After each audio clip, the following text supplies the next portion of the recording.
Corona विषाणु के एक और नए रूप डेल्टा प्लस ने नींद उड़ा दी है।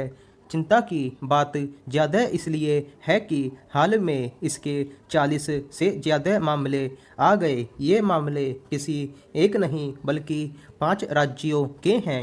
सबसे ज़्यादा 21 मामले महाराष्ट्र और 6 मध्य प्रदेश में मिले। इसके अलावा केरल, कर्नाटक, तमिलनाडु, आंध्र प्रदेश, पंजाब और जम्मू में भी डेल्टा प्लस से संक्रमित मरीजों की पुष्टि हो चुकी है। महाराष्ट्र और केरल उन राज्यों में से हैं जिन्होंने पिछले सवा साल में कोरोना की सबसे ज़्यादा मार झेली है। इसलिए केंद्र सरकार ने राज्यों को परामर्श जारी किया है कि वे इस नए रूप वाले विषाणु के खतरे से निपटने को तैयार रहें। डेल्टा प्लस कितना खतरनाक है, इसका अंदाज़ा इसी से लगा सकते हैं कि सरकार ने इसे चिंताजनक विषाणु की श्रेणी में रखा है।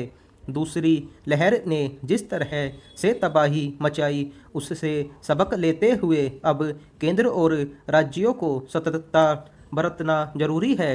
विशेषज्ञ तीसरी लहर की चेतावनी दे ही रहे हैं, इसलिए इस आशंका से इनकार नहीं किया जा सकता कि डेल्टा प्लस ही तीसरी लहर का कारण बन जाए। अभी तक देखने में यही आया है कि डेल्टा प्लस संक्रमण भी उसी तरह से फैल रहा है जैसे कोरोना फैलना शुरू हुआ था। लोगों की बेरोक-टोक आवाजाही से संक्रमण एक राज्य से दूसरे राज्य में पहुंचा और तेजी से फैलता गया। मध्य प्रदेश, महाराष्ट्र, कर्नाटक, केरल, तमिलनाडु, आंध्र प्रदेश आदि सभी राज्यों की सीमाएं एक दूसरे से लगी हैं। इसलिए अगर किसी भी राज्य से कोई संक्रमित दूसरी जगह पहुंच गया तो वह निश्चित तौर पर संक्रमण का वाहक होगा, वरना इन राज्यों में नए स्वरूप के मामले कैसे मिलते। इसी डर के कारण गोवा ने महाराष्ट्र से लगने वाली सीमा पर सतर्कता बढ़ा दी है। पिछली बार संक्रमण का प्रसार रोकने के लिए राज्यों ने अपनी सीमाएं बंद कर ली थी। भले अभी डेल्टा प्लस के मामले कम हैं, लेकिन जिस तरह राज्यों में विषाणु के इस नए रूप ने दस्तक दे दी है वह चिंताजनक है।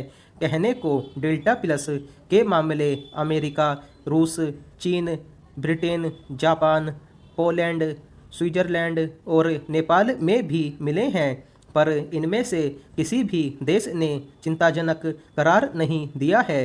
विश्व स्वास्थ्य संगठन ने भी इसे खतरनाक नहीं माना है, लेकिन भारत पहला देश है जिसने डेल्टा प्लस को चिंताजनक मानते हुए राज्यों को परामर्श जारी किया।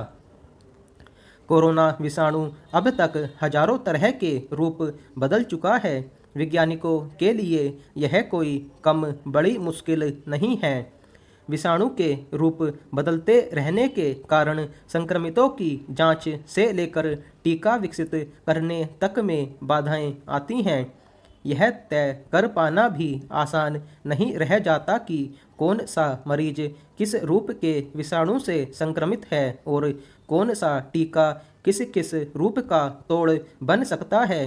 अभी तक यही माना जा रहा है कि भारत में दूसरी लहर का कहर डेल्टा रूप वाले विषाणु ने ही बरपाया। इसी डेल्टा विषाणु ने अब डेल्टा प्लस का रूप धारण कर लिया। बहरहाल अब इससे डरने के बजाय इसे पिछली लापरवाहियों के सबक के रूप में लेने की ज़रूरत है।